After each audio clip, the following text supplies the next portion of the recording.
আমি বলবো ভোটারদের মধ্যে যথেষ্ট উৎসাহ আছে। ভোর 4টার থেকে তারা লাইনে আছেন। তো আমার বিশ্বাস এবং আমাদের গণতন্ত্রে যেটা সবচেয়ে মেন যে ভোটাধিকার প্রয়োগ করবেন, প্রত্যেকেই আমি অনুরোধ রাখবো যে প্রত্যেকে যাতে ভোটদান করেন। এটা একটা গণতান্ত্রিক ব্যবস্থা।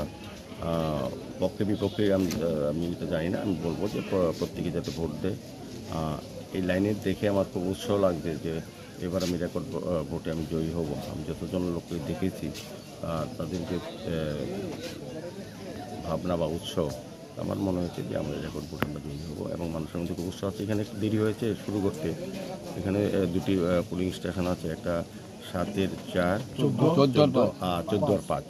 তো প্রচুর সংখ্যক ভোটার এখানে, তারা দীর্ঘক্ষণ ধরে লাইনে আছেন। আমার বিশ্বাস তারা শেষ অবধি থাকবেন এবং ভোটদান করবেন।